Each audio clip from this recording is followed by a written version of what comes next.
Here is a divine psychology fact you are not ready for: your name is currently being spoken in rooms you haven't stepped into yet, and it's causing a spiritual earthquake.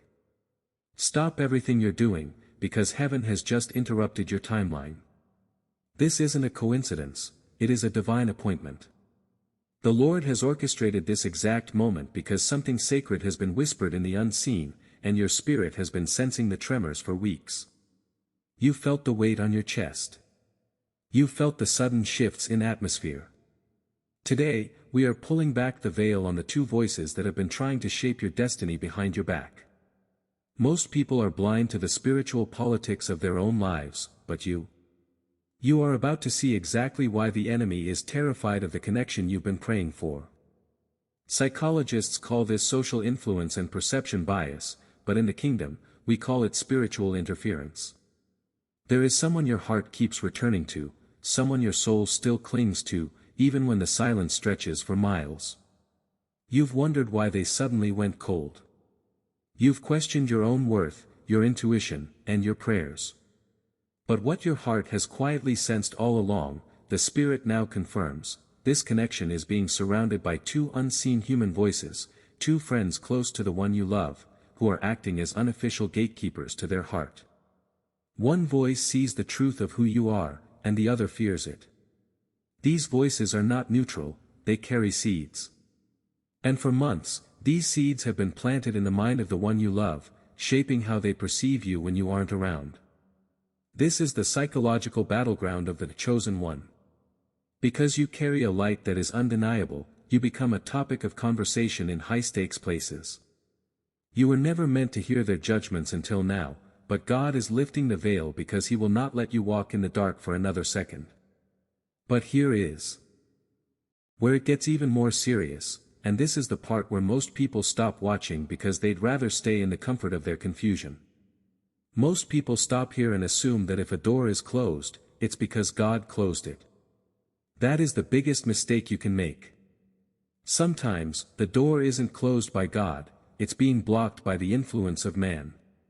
If you stay with me, I'm going to show you exactly how to recognize which voice is speaking into your loved one's ear right now. Here is the painful part: the people closest to the person you love are often the ones most committed to keeping them exactly as they are. Psychology tells us that groups have a homeostasis. They hate when one person changes because it forces everyone else to change. Because you represent transformation, you are a threat to their comfort zone. The harsh truth is that one of these friends sees your depth as a danger.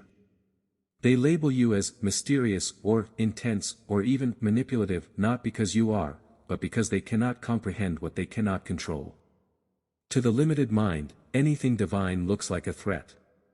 They are whisperers, sowing doubt into the one you love, telling them to be careful or not to get too close.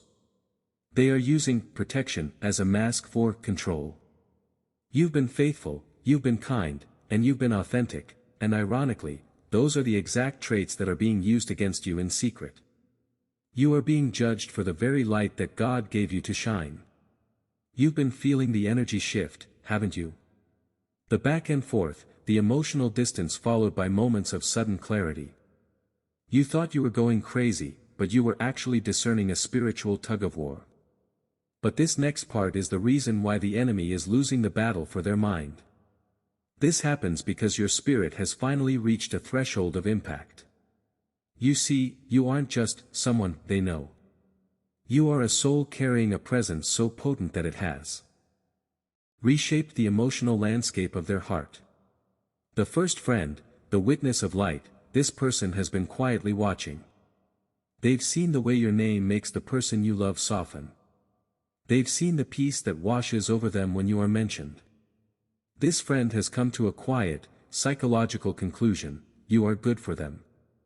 They see that you awaken a tenderness that no one else can reach. They are currently the Nathan in the story, gently nudging the one you love toward the truth. The second friend, the guardian of the old, this person is shaped by fear. They sense the sacred pull you have, and it unsettles them. They represent the old version of the person you love, the version that was safe, predictable, and stagnant. They know that if the person you love chooses you, they are choosing a new life, and that means the old circle might get left behind. The psychological reality: the person you love is currently experiencing cognitive dissonance. They have the heart truth, what they feel for you, clashing with the social truth, what their friends are saying. This creates the distance you've been feeling. They are trying to reconcile two different worlds. But the Spirit of God is now whispering louder than the crowd. Heaven is currently orchestrating moments of awakening. While the doubtful friend is speaking fear, God is sending reminders.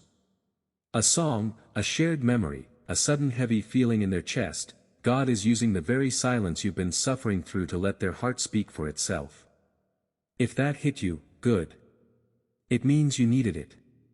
Because here is the liberating truth: you are not defined by what others whisper about you, you are crowned by what God has spoken over you. Stop trying to defend yourself in rooms you aren't in. Stop trying to prove your worth to people who are committed to misunderstanding you. If God is for you, who can be against you? Even if they have the ear of the one you love, they do not have the heart of the one you love. God owns that.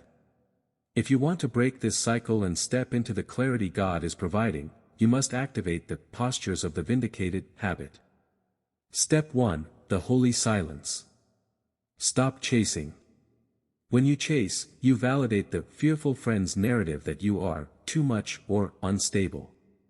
When you stand still, you allow the sacred pull to do the work. Let your absence be the teacher. Step 2: the morning realignment.